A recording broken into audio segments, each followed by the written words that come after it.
नमस्कार, जय हिंद, वंदे मातरम। तो दोस्तों, जैसा कि आज हम पढ़ने वाले थे शेषनाग वंश। ठीक है, मैंने आपको पढ़ाया था पिछले वीडियो में जो हर्यक वंश का अंतिम शासक था, उसकी हत्या कर दी थी शेषनाग ने। और शेषनाग हर्यक वंश के जो सेना था, उसका सेनापति था। ठीक है, तो एक बार पहले पुराना वाला रिवीजन कर लेते हैं, उसके बाद हम बात करते हैं शेषनाग वंश की। शेषनाग वंश तो खैर छोटा ही रहा था। ठीक है, और शेषनाग वंश के बाद में बात करते हैं नंद वंश की। आज हम दो वंश पढ़ेंगे, फिर उसके बाद में आ जाएगा मौर्य वंश नंद वंश के बाद में। ठीक है, गणानंद को मार के फिर चाणक्य जी के द्वारा अशोक को, सॉरी, चंद्रगुप्त मौर्य को राजा बना दिया जाता है। तो फिर वो मौर्य काल थोड़ा लंबा हो जाएगा, तो वो हम पढ़ेंगे आप अगले वीडियो में। ठीक है, तो एक बार हर एक वंश से स्टार्ट कर लेते हैं। उससे पहले जो 16 महाजनपद मैंने आपको बताए थे, उनके बारे में एक बार रिवीजन कर लेते हैं। क्विक रिवीजन रहेगा। ठीक, तो ओके गाइस। तो टोटल 16 महाजनपद थे, जिनकी चर्चा मैंने आपको बताया था। बौद्ध धर्म का जो ग्रंथ था, उसका नाम था अंग्योत्तर निकाय। उसमें 16 महाजनपदों की चर्चा मिलती है। साथ के साथ में बौद्ध धर्म और जैन धर्म, उस समय दो ही धर्म काफ़ी, मतलब कि काफ़ी बड़ी मात्रा में फैले हुए थे हिंदुस्तान में। ठीक है, सनातन धर्म के अलावा। तो जैन धर्म का जो कह सकते हैं कि ग्रंथ था, उसका नाम था भगवती सूत्र। ठीक है, तो भगवती सूत्र में भी 16 महाजनपदों की चर्चा मिलती है, जिसमें था गंधार, कंबोज, मत्स्य, कुरु, सूरसेन, कौशल, पांचाल, चेदी, वत्स, काशी, मल्ल, अस्मक, अवंती, बज्जी, अंग, मगध। ठीक है, जिसमें सबसे पावरफुल बाद में निकल के आया था मगध। ठीक है, और जो अस्मक ये महाजनपद था, ये दक्षिण भारत का एकमात्र महाजनपद था। और इसी के साथ साथ में 16 महाजनपदों में 8 महाजनपद जो थे वो अकेले उत्तर प्रदेश में थे, वर्तमान उत्तर प्रदेश में। इसके अलावा वर्तमान बिहार में 4 महाजनपद थे। ठीक है, इसी के साथ साथ जो, जस्ट अ मिनट, बज्जी,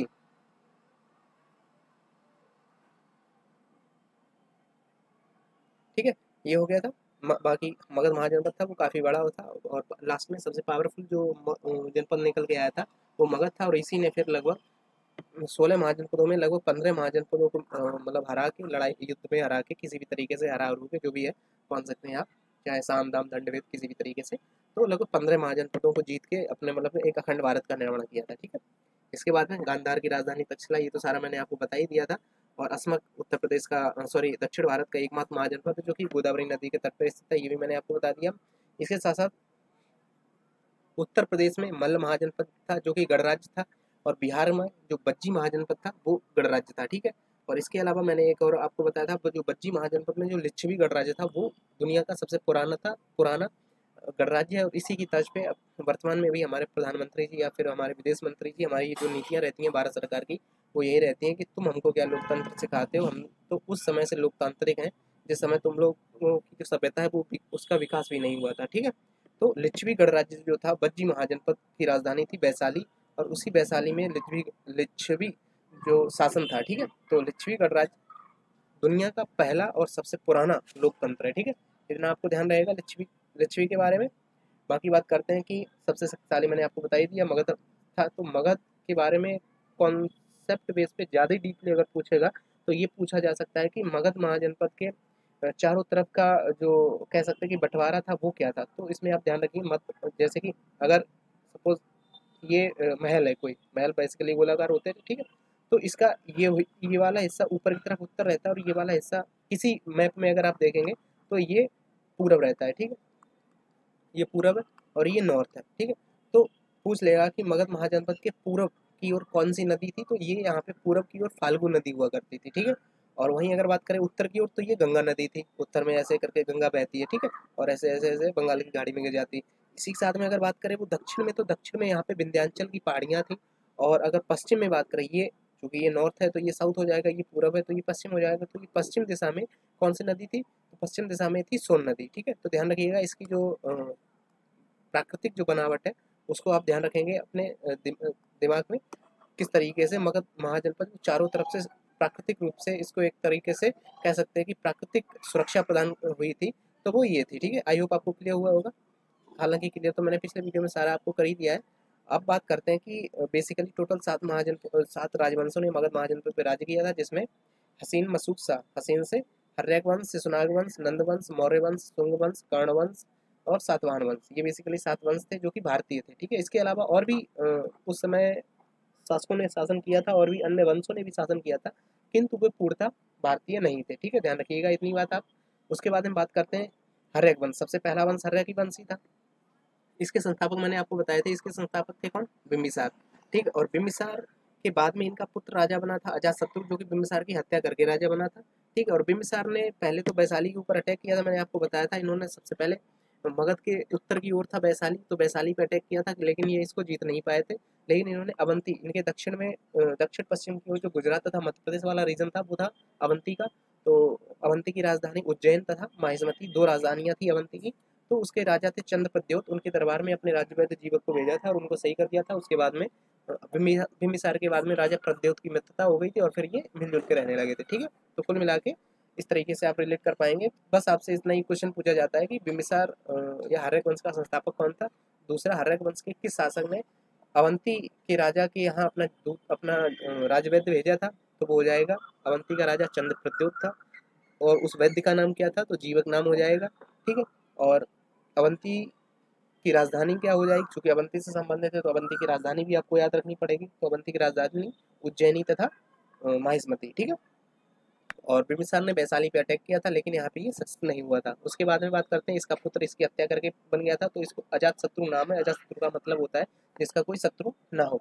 किंतु ये अपने पिता की ही हत्या करके कुर्सी पे बैठा था, इस वजह से इसका मतलब इसको बेसिकली कह सकते हैं पुराणों में तो नहीं, मतलब जो पुस्तकें वगैरह हैं, ठीक है, उसमें इसको पितृहंता बोला गया है। और उसके बाद में क्या सीन हुआ था कि इसका जो पुत्र था उदयन, वो भी अपने पिता की यानी कि अजातशत्रु की हत्या करके राजा बना था। तो इस वजह से इस वंश को ही पितृहंता वंश बोल दिया गया था। ठीक है, तो पितृहंता कहते ही मैंने आपको बता ही दिया। इसने क्या किया था, इसने राजगीर जो किला था उसकी किलाबंदी कर दी थी। जो राजगीर जगह थी पूरी उसकी सुरक्षा की दृष्टि से, कि कोई बाहरी अगर अटैक होता है तो उससे सुरक्षा प्रदान करने के लिए, क्योंकि ये भी काफी महत्वाकांक्षी था। और इसने अपना दूत भेज दिया था, दूत या कह सकते हैं कि गुप्तचर, वैशाली में। लगभग 5 से 10 साल तक उसने वहाँ की वैशाली की रेकी की थी। और उसके बाद में इसने अजातशत्रु ने वैशाली पर अटैक किया था और वैशाली को जीत लिया था। उस समय इसने दो नए कह सकते हैं अस्त्र का निर्माण किया था, जिसमें पहला अस्त्र था रथमूसल तथा दूसरा अस्त्र था महाशिला कंटक, जिसका वर्णन मैंने आपको कल पिछले वीडियो में बताया था, जो कि बाहुबली मूवी में आपको दिखाए गए हैं। ठीक है, और इसका पुत्र होता है उदयन, जो इसकी हत्या कर देता है। और हत्या करने के बाद में उदयन राजा बन जाता है। इसी के साथ मैंने आपको बताया था जो पहली बौद्ध संगीति हुई थी वो अजातशत्रु के शासन काल में ही हुई थी। ठीक है, राजा महाराजा आजा, और जो कि राजगीर में हुई थी। ठीक है, इतना मैंने आपको बताया था। अब बात करते हैं उदयन के बारे में। तो इसने अपने पिता की हत्या की थी, मैंने आपको बता दिया था। तो इस वजह से इसको भी पितृहंता बोला जाता है।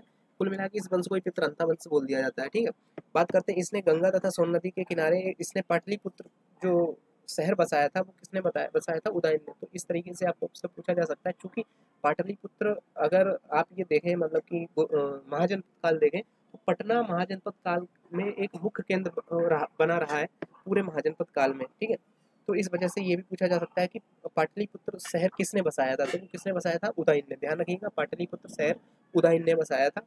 ठीक है, और उसके बाद में इसने और ज्यादा कुछ किया नहीं था। इसका पुत्र था नागदशक, ध्यान रखिएगा। हालांकि नागदशक ये एक अयुक्त शासक था, तो इसके बारे में भी ज्यादा पूछा नहीं जाता है। और इसकी जो हत्या कर दी थी वो इसके सेनापति शिशुनाग ने कर दी थी। ठीक है, और शिशुनाग ने हत्या करके फिर अपने नाम पे एक वंश बना लिया था और स्वयं राजा बन गया था। ठीक है, तो आई होप बस इससे क्वेश्चन इस तरीके से पूछा जा सकता है कि हर्यक वंश का अंतिम शासक कौन था। तो हर्यक वंश का अंतिम शासक नागदशक हो जाएगा। ठीक है, नाग को दसने वाला, इस तरीके से आप ध्यान रख सकते हैं। ठीक है, बाकी बात करते हैं अगर महाभारत काल में मगध जनपद की जानकारी क्या कहीं मिलती है, तो बिल्कुल मगध काल सॉरी महाभारत काल में एक महाभारत में ही एक व्यक्ति होता है जो बृहद्रथ, जो कि अर्जुन जी के जीजाजी होते हैं। चाहे अर्जुन के जीजाजी, हाँ, मतलब स्पेशली तो वो दुर्योधन यानी कि कौरवों के जीजाजी होते हैं। किंतु ये जो अर्जुन पांडव होते हैं, ये पांडव कौरवों के कह सकते हैं कि चचेरे भाई होते हैं। तो अब चूंकि उनके जीजाजी तो इनके भी जीजाजी होंगे ना। ठीक है, तो इस तरीके से मतलब कुल मिला के आप ध्यान रख सकते हैं कि बृहद्रथ जो थे वो कौरवों के जीजाजी थे। और बृहद्रथ के बारे में ये कहा जाता है बृहद्रथ ने ही मगध जो साम्राज्य की नींव रखी थी। ठीक है, ध्यान रखिएगा। और इसके अलावा जो श्री कृष्ण के संबंध में एक बात कही जाती है कि जो जरासंध जी थे, तो मगध सम्राट, उनको मगध सम्राट मतलब कि श्रीमद् भगवद गीता में भी तथा महाभारत में और जो भी हमारे पुराण वगैरह हैं उसमें भी जरासंध जी को मतलब कि मगध सम्राट जरासंध बोला गया। तो उनके बारे में भी चर्चा मिलती है, किंतु ये सिर्फ महाभारत काल में ही मिलती है।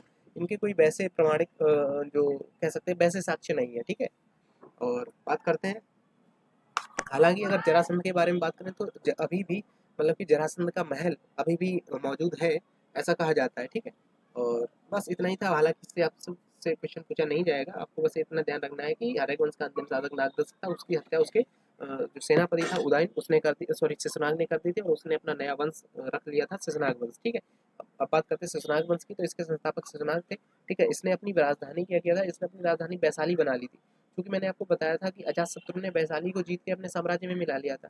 तो अब मगध तथा वैशाली और अवंती तीन महाजनपदों जनपद मिल मर्ज हो गए थे। तो अब तीनों का लीडर कौन था, मगध, क्योंकि अवंती के राजा जो थे चंद प्रद्योत, उन्होंने भी मतलब कि मगध मगध से मित्रता करी थी इस तरीके से। ठीक है, अवंती के अंडर में आ गया था और वैशाली को अजातशत्रु ने जीत ही लिया था। और इसने क्या किया, शेषनाग ने इसने अपनी राजधानी वैशाली बना दी। क्यों बना दी, क्योंकि नॉर्मल सी बात है ना कि अब सपोज हम हैं, हम किसी जगह के राजा हैं, और ये पूरा अधिकार हमारे अधिकार क्षेत्र में आता है ऐसा। ठीक है, अब हम हमारी कोई भी व्यक्ति हत्या करके वो स्वयं अगर राजा बनना चाहेगा, तो वो अगर इस जगह पे बैठ के राजा बनेगा ना, तो यहाँ की जो जनता होगी वो विद्रोह करेगी। इस वजह से इसने क्या किया, इसने वो जगह ही छोड़ दी, मतलब इसने जो पटना पाटलिपुत्र वाला क्षेत्र था, इसने वो क्षेत्र ही छोड़ दिया, और ये फिर चला जाता है वैशाली, वैशाली को राजधानी बनाता है, और वहीं से अपनी मतलब कि शासन प्रणाली का चलता है। उसके बाद में बात करते हैं शेषनाग वंश का अगला शासक था कालासुख। हालांकि चूंकि है ना ये सेनापति था, और भले शेषनाग में थोड़ी बहुत भी बुद्धि रही, लेकिन वही बात है ना कि इसके आने वाले जो वंशज थे वो मूर्ख निकल गए, तो इन्होंने भी ज़्यादा कुछ चला नहीं पाया। बस क्या इसके संदर्भ में केवल आपको ये बात ध्यान रखनी है कि जो कालासुख था, मतलब इस वंश का अगला शासक था शेषनाग वंश का, और इसी के समय में दूसरी बौद्ध संगीति हुई थी वैशाली में। ध्यान रखिएगा, चूंकि पहली जो बौद्ध संगीति कहाँ हुई थी, राजगीर में। ठीक है, उस समय कौन था राजा, अजातशत्रु। तो अजातशत्रु के समय में राजधानी राजगीर थी, और वहाँ पे पहली बौद्ध संगीति हुई थी राजा महाराजा आजा, ठीक है, महाकश्यप के नेतृत्व में। और द्वितीय बौद्ध संगीति जो हुई थी, चूंकि इस समय पे राजधानी वैशाली थी, कालाशोक किंग था, यानी कि राजा थे कालाशोक। ठीक है, तो बौद्ध संगीति कहाँ पे होगी, उनकी राजधानी में ही होगी। राजधानी कहाँ थी, वैशाली। ठीक है, तो इस तरीके से आप रिलेट कर पाएंगे। तो द्वितीय बौद्ध संगीति वैशाली में हुई थी, और इसने क्या किया, कालाशोक ये दोबारा से आ गया वापस, और इसने फिर से पाटलिपुत्र को ही अपनी राजधानी बना ली। तो पाटलिपुत्र यानी पटना वाला जो क्षेत्र है, वो काफी मतलब सिक्योरिटी के पर्पज से काफी सेफली माना जाता है। इस वजह से इसने पुनः जो अपनी राजधानी थी कालाशोक ने, इसने अपनी पाटलिपुत्र को ही अपनी राजधानी बना लिया था। ठीक है, इसके बाद में और भी छोटे मोटे कुछ ऐसे शासक आते गए। बाद में इस वंश का अंतिम जो शासक था, वो उसका नाम था नंदी बर्मन, जिसकी हत्या कर दी थी महापद्मनंद ने। ठीक है, ध्यान रखिएगा, इसकी हत्या कर दी महापद्मनंद ने, और फिर उसके बाद में महापद्मनंद ही राजा बन के बैठ गया था। ध्यान रखिएगा, शिशुनाग वंश का जो शासक था शिशुनाग, उसने हत्या की थी नागदशक की, और उसके बाद में शिशुनाग वंश की नींव रखी थी। इसके बाद में शिशुनाग का पुत्र आया कालाशोक, उसके शासन काल में ज्यादा कुछ नहीं हुआ था, बस उसने अपनी राजधानी वैशाली से पाटलिपुत्र ले आया था, तथा वैशाली में द्वितीय बौद्ध संगीति हुई थी। ठीक है, इसके बाद में उसका पुत्र आता है नंदी बर्मन, उसका पुत्र नहीं मतलब और भी दो चार पुत्र होंगे जिनके बाद जिन्होंने कुछ काम नहीं किया, इस वजह से उनसे संबंधित कोई भी क्वेश्चन पूछा नहीं जाता है। इस वंश का जो अंतिम शासक था वो था नंदी बर्मन। ठीक है, और नंदी बर्मन की हत्या कर दी थी। इसका एक था मतलब बारबर था महापद्मनंद, और ये जाति से जो महापद्मनंद था ये था नाई।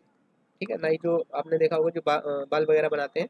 ठीक है, तो महापद्मनंद ने नंदी बर्मन की हत्या कर दी। उसके बाद में इसने अपने नाम से एक नया वंश रख लिया, स्वयं राजा बन गया था, जिसको इसने नाम दिया था नंद वंश। ठीक है, अब नंद वंश के बारे में अगर बात करें, तो नंद वंश का जो बेसिकली कह सकते हैं कि फाउंडर था, वो महापद्मनंद ही था। ठीक है, ये जाति से शूद्र था, और तथा इसने इसने क्या किया था, चूंकि ये शूद्र था, तो इसकी मानसिकता कुछ ऐसी रही थी कि इसने क्या किया था, चूंकि उस समय ये कहा जाता था, मतलब वर्तमान में भी ये काफी प्रचलित है कि जो शिक्षा दीक्षा का कार्य होता था वो ब्राह्मण के हाथ में होता था, राजपाट का पूरा काम क्षत्रियों के हाथों में होता था, तथा व्यापार का पूरा हाथ वैश्यों के हाथों में, तथा सेवा वगैरह का या सर्विसेज का पूरा कार्य जो शूद्रों के हाथ में होता था। तो उस वजह से इसकी मानसिकता थोड़ी कुंठित हो गई थी, मतलब महापद्मनंद की। ठीक है, तो इसने क्या किया था, ये इसने लाइन से सभी क्षत्रियों को मरवा दिया था। ठीक है, और इसने फिर सभी क्षत्रियों को मरवा के, मतलब सभी तो नहीं, इसके राज्य में जो भी रहे होंगे,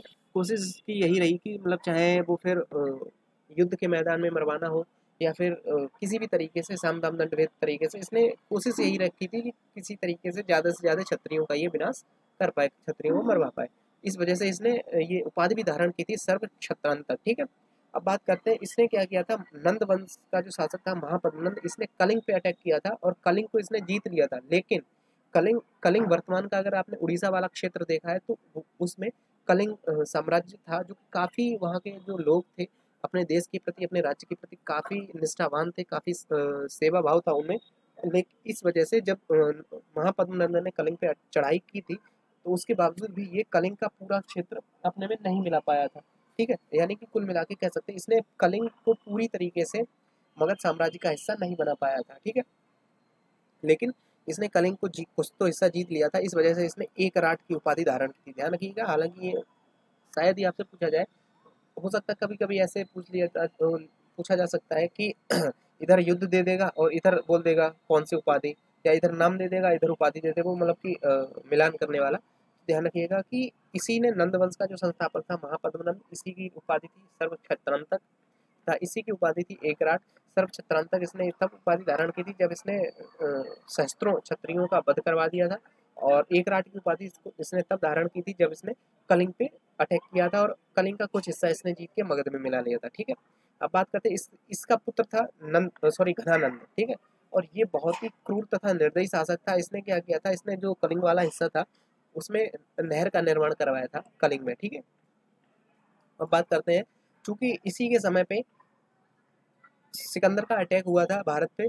ठीक है, महापद्मनंद के टाइम पे, और उस समय जो तक्षशिला था, तक्षशिला मैंने आपको बताया था, जो कि वर्तमान के पाकिस्तान में स्थित है।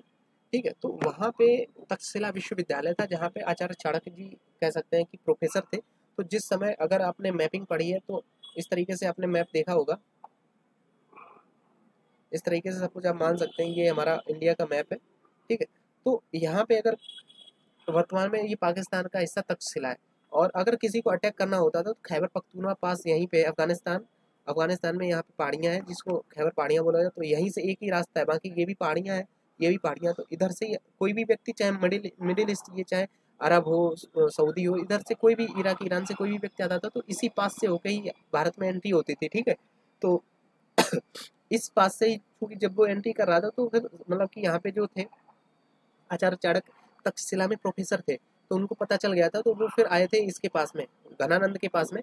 ठीक है, सॉरी, हाँ, घनानंद के पास में। उस समय घनानंद ही नंद वंश का शासक था, मगध साम्राज्य का। तो घनानंद के पास में आचार्य चाणक्य जी आते हैं और उसको आगाह कर, उसको बोलते हैं कि सिकंदर का अटैक हो रहा है। तो हालांकि क्या होता है, ये चूंकि मगध उस समय काफ़ी पावरफुल हो चुका था, तो ये अपने शक्ति के नशे में चूर रहता है, और ये आचार्य चाणक्य जी को छोटी पकड़ के बाहर फिकवा देता है, और उनको बोलता है कि मतलब जो भी उनको अपशब्द वगैरह बोला जाता होगा, तो उनकी चोटी खुल जाती है, जिस पे आचार्य चाणक्य काफ़ी क्रोधित होते हैं, और वो निर्णय लेते हैं, यानी कि प्रतिज्ञा लेते हैं कि जब तक मैं इस मगध के सिंहासन से धनानंद या नंद वंश को हटा के यहाँ पे कोई योग्य शासक नहीं बिठा देता हूँ, तब तक मैं अपनी शिखा नहीं बांधूंगा, और ये मेरी प्रतिज्ञा है। इस तरीके से उन्होंने मतलब कि प्रॉमिस किया था खुद से, और लास्ट में उन्होंने घनानंद को मरवा दिया था चंद्रगुप्त मौर्य के द्वारा, और उसके बाद में चंद्रगुप्त मौर्य को शासक बना दिया था मगध का। ठीक है, और उसकी भी बाद में चंद्रगुप्त मौर्य के द्वारा ही मौर्य वंश की स्थापना होती है। हालांकि इससे पहले भी मौर्य वंश, यानी कि चंद्रगुप्त मौर्य के जो पिताजी थे, हालांकि अब मुझको इनका नाम याद नहीं है। ठीक है, तो वो एक छोटे से राज्य के राजा हुआ करते थे। उस राज्य का नाम था क्या नाम था, पीपलीवन। हाँ, पीपली वन करके एक राज्य था, मतलब राज्य का एक छोटा सा कह सकते हैं कि रियासत रही होगी पीपली वन, तो वो उसके राजा थे। ठीक है, लेकिन ये जो था घनानंद, ये बहुत ही क्रूर था और इसने अटैक कर दिया था पीपली वन पे, और सभी को एक तरफ से सबको मार दिया था, बस कुछ लोग बचे थे, और उनको भी इसने पकड़ के मतलब कि नौकर बना लिया था अपनी, मतलब खदान वगैरह में काम वगैरह, मतलब जो भी था, मतलब मृत्यु से भी बदतर इनको उनको सजा दी थी। ठीक है, और उन इसकी अशोक की जो माता जी थी, उनका नाम था मूरा। ठीक है, अशोक की माता जी का नाम पूरी तरीके से मुझको याद है, इनका नाम था मूरा। तो इन्हीं के नाम पे इस वंश का नाम मौर्य वंश पड़ा था। ठीक है, मौर्य, लेकिन वर्तमान में इसका अपभ्रंश बन के मौर्य बन गया है, तो उसी से इसका नाम पड़ा था चंद्रगुप्त मौर्य। ठीक है, ध्यान रखिएगा। तो चूंकि इनकी माता जी का नाम मौर्य था, तो वहां से अपडेट होके मौर्य से मौर्य बन गया। ठीक है, तो और इसके जो पिताजी थे वो पीपलीवन के राजा थे, और इनके पिताजी की हत्या कर दी थी इसी ने, क्या नाम, घनानंद ने। ठीक है, ध्यान रखिए। तो उसके बाद में घनानंद की हत्या आचार्य चाणक्य जी के अनुसार, मतलब कि जैसा भी वो शिक्षा दीक्षा देते उसके अनुसार आचार्य चाणक्य के देख रेख में घनानंद की हत्या कर दी जाती है सम्राट, सॉरी, इसके द्वारा, चंद्रगुप्त मौर्य द्वारा, और उसके बाद में चंद्रगुप्त मौर्य मगध की गद्दी पे बैठ जाते हैं। उसके बाद में यहीं से स्थापना हो जाती है मौर्य वंश की। ठीक है, आई होप आपको क्लियर हुआ होगा। आज मैंने आपको दो वंश पढ़ाए, जिसमें शिशुनाग वंश था, ठीक है, और दूसरा नंद वंश था। दोनों में कोई मतलब ज़्यादा रॉकेट साइंस था नहीं। शिशुनाग वंश अपने जो शिशुनाग था वो एक सेनापति था हर्यक वंश का, ठीक है, और हर्यक वंश का अंतिम शासक था नागदशक, उसकी हत्या करके शिशुनाग राजा बना था, और शिशुनाग ने ज़्यादा कुछ किया नहीं था बस, ठीक है। उसके बाद में उसका पुत्र आता है, उसका पुत्र जो होता है वो कालासुक होता है, और उसके शासन काल में ही दूसरी बौद्ध संगीति होती है, और वो राजधानी को पुनः वैशाली से पाटलिपुत्र बना देता है ठीक है।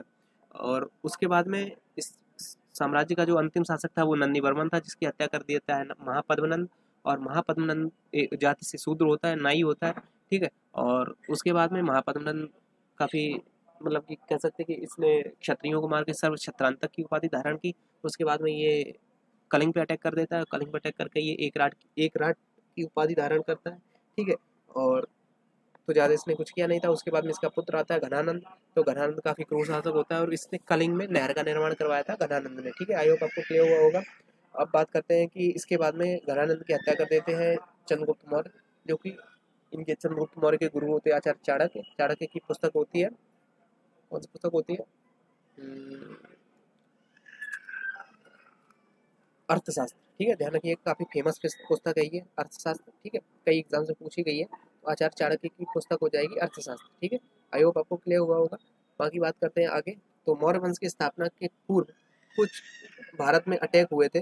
जैसा कि मैंने आपको बताया था कि मौर्य वंश का तो शासक या फाउंडर चंद्रगुप्त मौर्य हो गए, लेकिन उससे पहले मैंने आपको बताया था जो आचार्य चाणक्य थे एक रिक्वेस्ट लेके आए थे घनानंद के दरबार में कि सिकंदर का अटैक हो गया।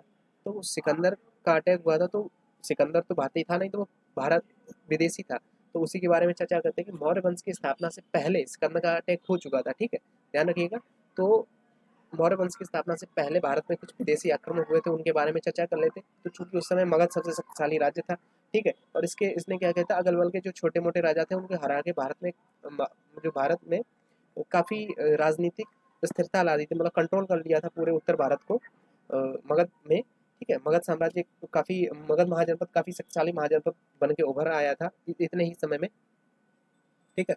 लेकिन किंतु भारत के जो पश्चिमोत्तर जो क्षेत्र था, जैसे कि पंजाब वाला क्षेत्र है, हरियाणा वाला क्षेत्र है, या फिर वर्तमान पाकिस्तान वाला क्षेत्र है, ठीक है, वहाँ के जो छोटे छोटे शासक थे, जैसे कि बात करें अगर पोरस की, ठीक है, या फिर जो वहाँ का एक राजा था कम्बोज का आम्बिक, ठीक है, तो वो छोटे छोटे शासक थे, जो कि मतलब कि कह सकते हैं चाहे कि कमज़ोर तो नहीं कहेंगे, क्योंकि चाहे शासक कोई भी रहा हो, सभी ने काफ़ी बहादुरी से लड़ाई लड़ी थी, ठीक है। और लेकिन क्या था ना कि वहाँ से भारत में प्रवेश करने का केवल एक ही पास था, खैबर पख्तूनख्वा पास, जो कि वर्तमान में भी है, ठीक है।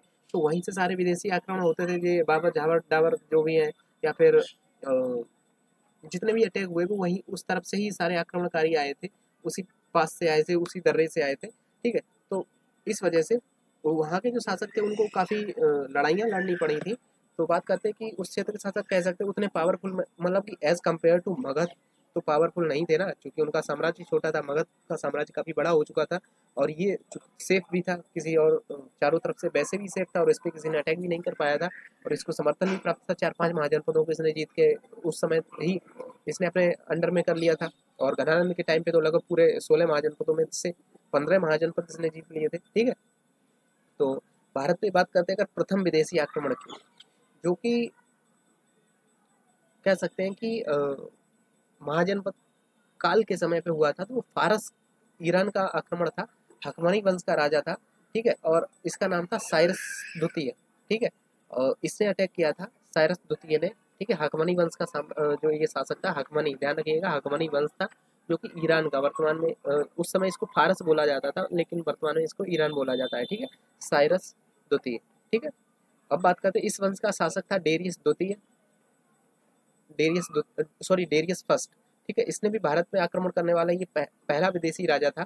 इसने गंधार तथा कम्बोज को हरा दिया था। ध्यान रखिएगा, जो डेरियस फर्स्ट था, तो ये पहले अटैक तो किया था साइरस सेकंड ने, लेकिन ये मतलब कह सकते हैं कि जीत नहीं पाया था। लेकिन उसके बाद में इसी वंश का यानी हकमनी वंश का ही एक दूसरा शासक आया था, जिसका नाम था डेरियस फर्स्ट, ठीक है। ये साइरस सेकंड था, इसके बाद में आता है डेरियस फर्स्ट, और वो भारत पे अटैक कर देता है, और इसने गांधार तथा कंभोज इन दोनों महाजनपदों को ये जीत लेता है। ध्यान रखिएगा, गांधार की राजधानी तक्षशिला थी और कंभोज का वो वही राजा था अम्बिक, ठीक, ध्यान रखिएगा।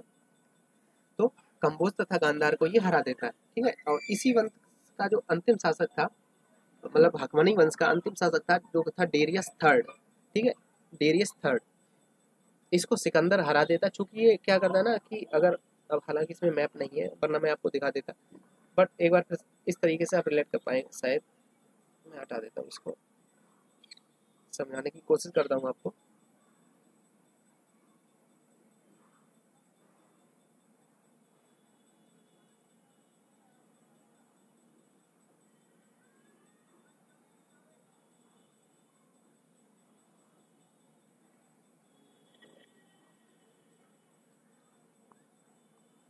ठीक है, अब जैसे कि बात करते हैं, सपोज ये इंडिया का नक्शा है,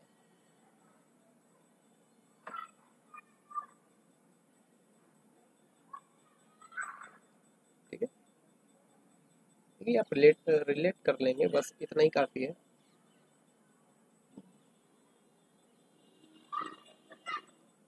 ठीक है, इस तरीके से ये हमारा अरुणाचल वगैरह वाला क्षेत्र पूरा हो गया, ठीक। ये सपोज मान लीजिए भारत का नक्शा है। अब इस भारत के नक्शे में यहाँ पे गांधार है और यहाँ पे कंबोज था, ठीक है। अब इसी के साथ में यहाँ पे ये खैबर पख्तूनख्वा पास है, तो इधर से अगर अटैक किया इसने तो इसको भी हरा दिया, इसको भी हरा दिया। किसने हराया था? ये डेरियस फर्स्ट ने। इसके बाद में क्या हुआ, वो वापस चला गया, तो यहाँ आसपास के क्षेत्र में डेरियस ने अपनी, कह सकते हैं कि अपना साम्राज्य बनाया था। उसके बाद में क्या होता है, मिस्र से चलता है भाई, जो मकदूनिया से, ठीक है, मकदूनिया से चलता है, कौन चलता है? सिकंदर, विश्व विजय के लिए।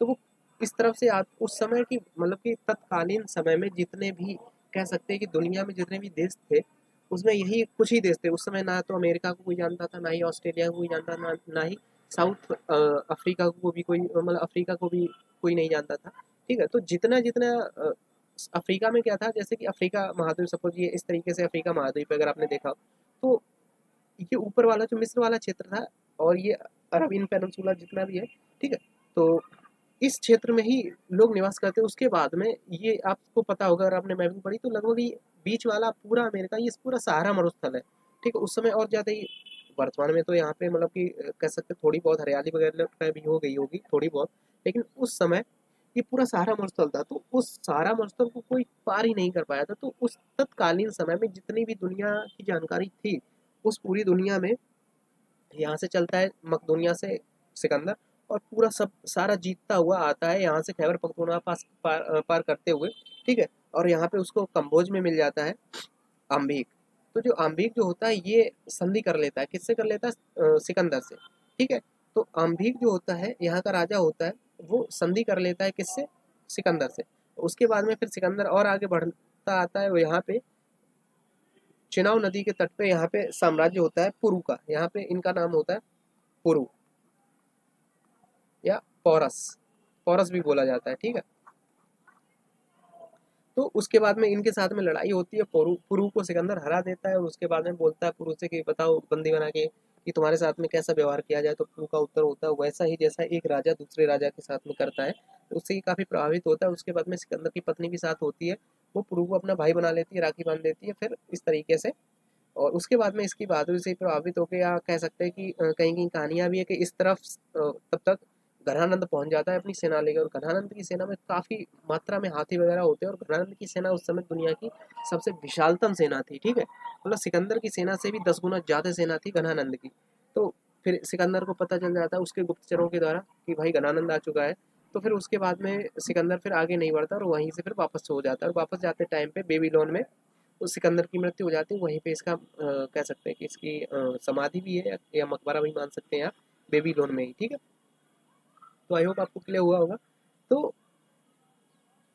सिकंदर जब आता है, तो मैं यहाँ पे बता रहा था यार, भूल गया, देखो बताने में। तो ये जो डेरियस थर्ड था, इसको सिकंदर हरा, चूंकि ये वाला जो क्षेत्र था, जिसको वर्तमान में आप मान सकते हैं ईरान वाला क्षेत्र, ठीक है, ईरान वाला क्षेत्र, या ईरान वाला क्षेत्र जो इस पूरा है, तो यहाँ पे डेरियस थर्ड का शासन होता है पूरा।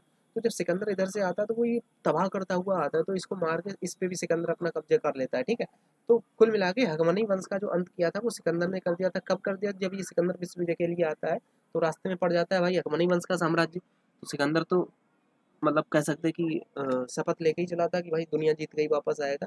तो अकबरी वंश का सर्वनाश कर देता है सिकंदर। ठीक है, तो आई होप आपको क्लियर हुआ होगा। बात करते हैं अगर सिकंदर के बारे में, तो सिकंदर मकदूनिया का राजा था, मैंने आपको बता ही दिया था। और सिकंदर के बारे में कुछ बेसिक तथ्य हैं जो आपको एग्जाम, किसी भी एग्जाम में बैठने से पहले आपको याद होना ही चाहिए, तो उसके बारे में जान लेते हैं।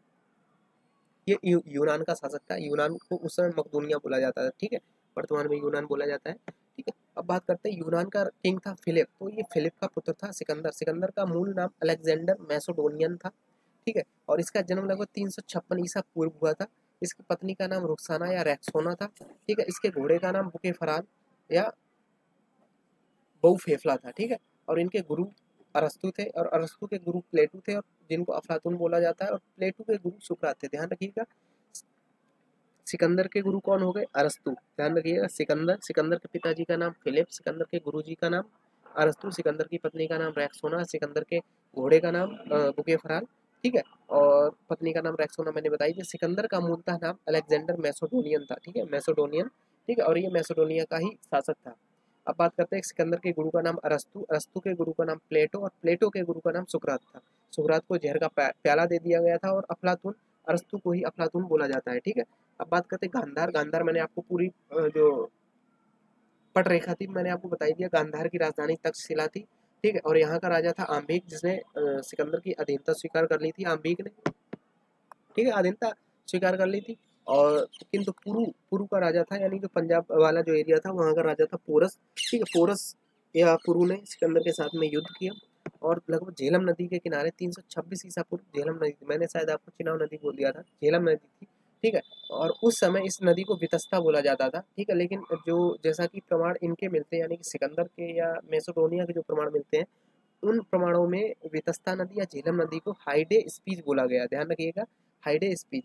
झेलम या वितस्ता का जो मेसोपोटामिया सभ्यता में नाम बोला गया वो बोला गया हाइडे, हाइडे स्पीच। ठीक है, तो 326 ईसा पूर्व झेलम नदी के तट पे युद्ध हुआ था। झेलम नदी को मकदूनिया में हाइडे स्पीच बोला जाता है।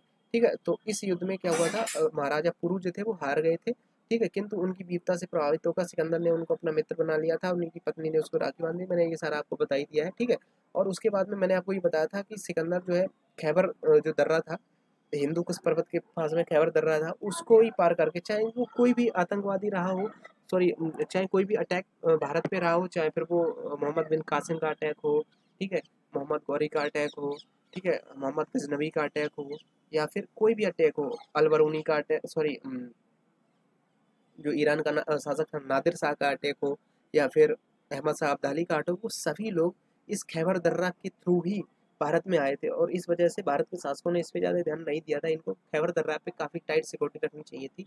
लेकिन बस वही रीज़न है कि जो खैबर दर्रा है वो वर्तमान के अफगानिस्तान के क्षेत्र में पड़ता है, और वहाँ की जो जनजातियाँ हैं या वहाँ की जो प्रजातियाँ हैं वो काफ़ी लड़ाकू टाइप की मानी गई। मतलब उनको पढ़ाई लिखाई से कोई मतलब नहीं, बस उनको आपने देखा ही होगा कि वहाँ के जो लोग हैं ऑफिस में बैठे हैं लेकिन AK-47 रख के बैठे हैं, इस तरीके से वर्तमान में जहाँ पे तालिबान का शासन है। ठीक है, इन्होंने, तालिबान वालों ने रसिया को हरा दिया, तालिबान वालों ने अमेरिका को भगा दिया इस वजह से। हालांकि तालिबान पे जिस समय भारत में मुगल वंश था, मुगल वंश में जब समय अकबर शासन कर रहा था, उस समय अकबर का जो सेनापति थे मान सिंह जी, ठीक है, जो कि वर्तमान के जयपुर के राजा थे, तो उन्होंने, शायद जहाँ तक मैंने पढ़ा, केवल एक ही ऐसा व्यक्ति रहा है मान सिंह, जिसने पूरी तरीके से तालिबानी जो कबीलाई थे उन पे पूरी तरीके से उनको मार मूर के उन पे विजय प्राप्त कर ली थी। ठीक है, तो कुल मिला के आपको ध्यान रखना है कि हिंदू कुश पर्वत के पास में खैबर दर्रा था, उसको पार करके ये सारे भारत पे आए थे। ठीक है, और सिकंदर की सेना जो थी व्यास नदी को पार करने से उसने मना कर दिया, क्योंकि जब उसने पुरु को जीत लिया था, पुरु का मैंने आपको बताया था झेलम नदी के पास में था साम्राज्य। ठीक है, तो झेलम नदी के बाद में आप पड़ती है ब्यास नदी। ठीक है, तो ब्यास नदी उस समय काफ़ी उफान पे थी, यानी ब्यास नदी में काफ़ी कह सकते हैं कि बाढ़ की स्थिति बनी हुई थी। ठीक है, तो ब्यास नदी को पार करने, और जो सिकंदर के यहाँ के, यानी कि कह सकते हैं कि जो मेसोपोटामिया के जो ये है ग्रंथ वगैरह या पुस्तक है, उसमें ब्यास नदी को हाइफेनिया बोला गया। हाइफेनिया क्यों? क्योंकि जिस समय इन्होंने ब्यास नदी को देखा था वो मतलब हाई फ्लोर पे बह रही थी, इस तरीके से आप मान सकते हैं। तो ब्यास नदी को हाइफेनिया तथा झेलम नदी को हाइडे स्पीच, ठीक है, हाइडे स्पीच, स्पीच से आप ध्यान रखें स्पीड, ठीक है, तो हाइडे स्पीड झेलम नदी और हाइफेनिया ब्यास नदी, ठीक है, इसको पार करने से मना कर दिया था। उसके बाद में सिकंदर अपनी, क्योंकि सिकंदर जो था ना वो घर से जैसे ही निकला था कंटिन्यू मतलब 10-12-20 साल हो गए तो उसको लड़ाई लड़ते लड़ते, तो फिर उसकी सेना का भी मनोबल थोड़ा डाउन हो गया था। नॉर्मल सी बात है, अब आप घर से बाहर हो 20 साल से, घर की भी आदत वगैरह आने लगी होगी, कंटिन्यू लड़ाई लड़ाई जा रहे, तो इसकी सेना ने मतलब वो जो नदी थी व्यास नदी को पार करने से ही मना कर दिया था सिकंदर की सेना ने, ठीक। तो आई होप आपको क्लियर हुआ होगा। सिकंदर का जो आम्बिक था, आम्बिक ने सिकंदर के साथ में मित्रता कर ली थी। उसके बाद में पुरु से लड़ाई हुई थी, ठीक है। पुरु वर्तमान में पंजाब वाले क्षेत्र का राजा था और जो आम्बिक था वो तक्षशिला का राजा था। और बात करते सिकंदर का गुरु अरस्तु था, अरस्तु के गुरु प्लेटो थे, प्लेटो के गुरु सुकरात थे। प्लेटो को ही हरपन सॉरी अफलातून बोला जाता है, ठीक है। और प्लेटो को सॉरी सुकरात को इनको जहर का प्याला देके मार दिया गया था, ठीक है। और इतना सारा मैंने आपको बता दिया। बाकी सिकंदर की ने अपनी सेना को नदी पार करने के लिए बहुत प्रेरित किया, लेकिन उसकी सेना ने मना कर दिया था इस तरीके से। तो फिर सिकंदर फिर आगे नहीं बढ़ा था। आई होप आपको क्लियर हुआ होगा जो भी बाहरी अटैक हुए थे। इसके बाद में एक और कांड होता है कि सिकंदर का सेनापति होता है। सिकंदर बेसिकली क्या है, सिकंदर अपने 3 सेनापतियों के साथ में आया था, जिसमें 2 सेनापति उसके जो थे वो थल सेना के थे, ठीक है, थल सेना के। बाकी एक था जो कि नौसेना का था, ठीक है। तो उसके बाद में जब नौसेना यानी कि उसने अरब सागर की तरफ से भी आ रहा था, ठीक है, इस तरीके से आप मान सकते हैं। तो सिकंदर ने जब अपनी सेना को प्रेरित किया लेकिन उसकी सेना ने पार करने से मना कर दिया, तो फिर सिकंदर वापस चला गया। लेकिन उसकी थल सेना का एक सेनापति था जिसका नाम था सेल्यूकस निकेटर, वो भाई नहीं माना था। और जल सेना का सेनापति था नियोरकस, तो नियोरकस तो वापस चला गया था सिकंदर के साथ में। लेकिन थल सेना का एक सेनापति था सेल्यूकस निकेटर, जिसने भाई सोचा, जो साथ तो चला गया था सिकंदर के तुरंत वापस, लेकिन जो मैंने आपको बताया था डेरियस थर्ड का जो साम्राज्य था उसमें फिर सिकंदर का अटैक सिकंदर ने कब्जा कर लिया था। और जो वो वंश था हकमनी वंश, उसका इसने सर्वनाश कर दिया था। तो उसके बाद में हकमनी वंश का जो साम्राज्य था उस पर सेल्यूकस निकेटर राजा बन के बैठ जाता है। राजा का एक तरीके से सेनापति ही रहता है, लेकिन ये जब सिकंदर वापस जा रहा होता है तो फिर ये साथ तो चला जाता है, लेकिन ये सोचता नहीं यार साला अटैक तो हम करेंगे इंडिया पे, मतलब भारत पे, उस समय भारत ही था, ठीक है। तो ये पुनः सेल्यूकस निकेटर पुनः भारत पर अटैक करता है, लेकिन उस समय भी शासक जो होता है वो घनानंद ही होता है। लेकिन जब ये अटैक करता है तब तक जो चंद्रगुप्त सॉरी चाणक्य जी चंद्रगुप्त मौर्य को राजा बना चुके होते हैं। उसके बाद में चंद्रगुप्त मौर्य तथा सेल्यूकस निकेटर के बीच में काफी घमासान लड़ाई होती है, काफी टाइट वाली लड़ाई होती है। और चंद्रगुप्त मौर्य सेल्यूकस निकेटर को हरा देते हैं, बहुत गिरा गिरा के मारते हैं इसको। उसके बाद में क्या करता है कि सेल्यूकस निकेटर अपनी पुत्री होती है इसकी, जिसका नाम होता है हेलेना, उसकी जो शादी होती है वो चंद्रगुप्त मौर्य के साथ में करवा देता है, ठीक है। और उसी के साथ में जो मेगास्थनीज होता है वो अपनी बहन, मतलब कि कह सकते हैं मेगास्थनीज को एक तरीके से मान सकते हैं सेल्यूकस निकेटर का दूत था, ठीक है। लेकिन वो बेसिकली दूत तो बस नाम का था, लेकिन वो बेसिकली आया था अपनी, कह सकते हैं उसकी बहन एक तरीके से मान सकते हैं आप, तो बहन की सुरक्षा के लिए। क्योंकि अब चूंकि हेलना जो थी वो अलग संस्कारों में पली बड़ी थी, और भारत के भाई चंद्रगुप्त मौर्य कहाँ का शासक था भाई, बिहार का, बिहार में पटना का शासक, यहाँ पे तो वो अलग ही माहौल चल रहा। तो वो एक तरीके से कुल मिला के उसकी सुरक्षा के लिए कि उसकी बहन को कोई तकलीफ वगैरह ना हो, वो सारा कुछ देखने के लिए और वो आया था। तो कौन था, मेगास्थनीज। तो और मेगास्थनीज की पुस्तक का नाम आप ध्यान रखिएगा इंडिका था। तो कुल मिला के सेल्यूकस निकेटर की पुत्री हेलेना का, जब सेल्यूकस निकेटर हार जाता है चंद्रगुप्त मौर्य से, तो अपनी पुत्री का विवाह कर देता है चंद्रगुप्त मौर्य के साथ में।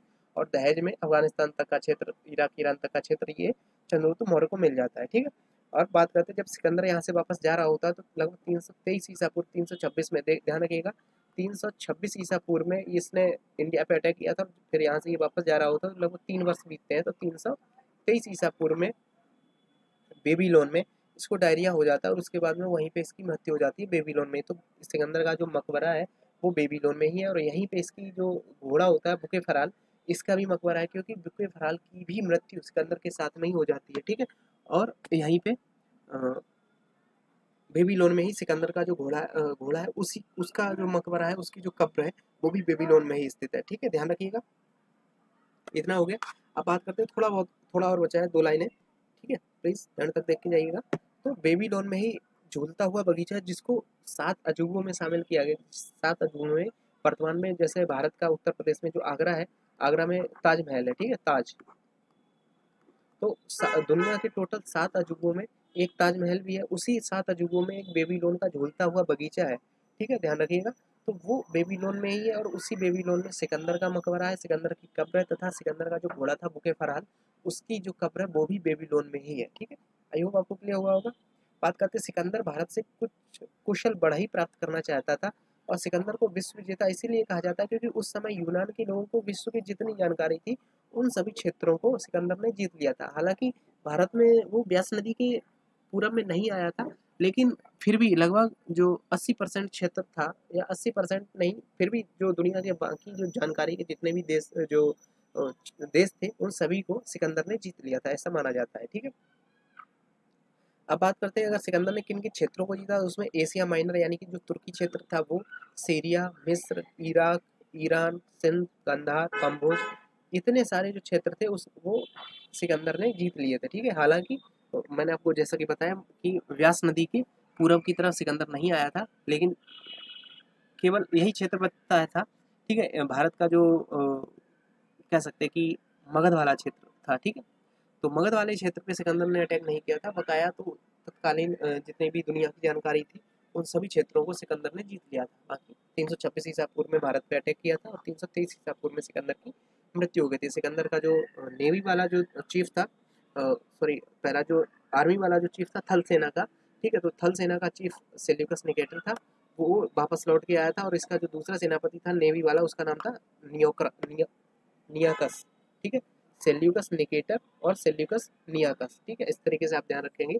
तो नियाकस तो वापस चला गया था, लेकिन जो सेल्यूकस निकेटर था वो दोबारा आया था, बोला कुछ तो लफड़ा है, और वो दोबारा से अटैक करता है इंडिया पे। लेकिन उस समय चंद्रगुप्त मौर्य राजा बन जाते हैं, और वहां से फिर अलग ही सीन बन जाता है। तो आई होप आपको क्लियर हुआ होगा शिशुनाग वंश, ठीक है। और शिशुनाग वंश के बाद में नंदवंश, नंदवंश तक आपको क्लियर हो गया होगा। और उसके बाद में जो सिकंदर का अटैक हुआ था, चूंकि केवल 2 ही अटैक हुए थे भारत पे उस, तो तब तक एक हकमनी वंश का अटैक हुआ था। हकमनी वंश को फिर सिकंदर जब आता है वो सिकंदर लपेट देता है, साइड में कर देता है। उसके बाद में सिकंदर का खुद का जो अटैक होता है, जहाँ पे वो अम्बिक और सिकंदर के साथ में मित्रता कर लेता है, बाकी पुरु युद्ध करता है, और पुरु को हरा देता है सिकंदर। बाद में क्या होता है, जब सेल्यूकस निकेटर आता है, ध्यान रखिएगा, सेल्यूकस निकेटर दोबारा से अटैक करता है, तो वो क्या करता है, वो पुरु की हत्या कर देता है। बाद में पुरु के साथ में सेल्यूकस निकेटर का भी युद्ध होता है, और पुरु जो सॉरी सेल्यूकस निकेटर वहाँ भी जीत जाता है, और वहाँ पे फिर वो पुरु की हत्या कर देता है, ठीक है। आई होप आपको क्लियर हुआ होगा। बाकी चलिए, कल के वीडियो में आपको मिलने वाला है मौर्य वंश। तो मौर्य वंश काफ़ी थोड़ा लेंदी हो जाता है, क्योंकि मौर्य वंश में ही अखंड भारत के निर्माण की जो स्टार्टिंग मान सकते हैं आप, वो हुई थी मौर्य वंश में, जहाँ पे सबसे स्टार्टिंग की थी चंद्रगुप्त मौर्य ने। उसके बाद में उनका पुत्र आया था बिंदुसार। बिंदुसार मैंने आपको बताया था, चंद्रगुप्त मौर्य जैन धर्म अपना लेते हैं, और बिंदुसार जो होता है वो आजीवक धर्म अपनाता है। मैंने जब आपको आजीवक संप्रदाय पढ़ाया था तब मैंने आपको बताया था। और उसके बाद में बिंदुसार का पुत्र आता है अशोक, जो कि काफ़ी विश्वविख्यात होता है, और अशोक जो होता है वो बौद्ध धर्म अपना लेता है, ठीक है। तो इनकी सबकी चर्चा करेंगे, काफ़ी लेंदी हो जाएगा मौर्य वंश, तो हो सकता है उसमें 2 या 3 वीडियो भी बनाने पड़े। तो चलिए मिलते हैं आपसे नए वीडियो में, बाय बाय।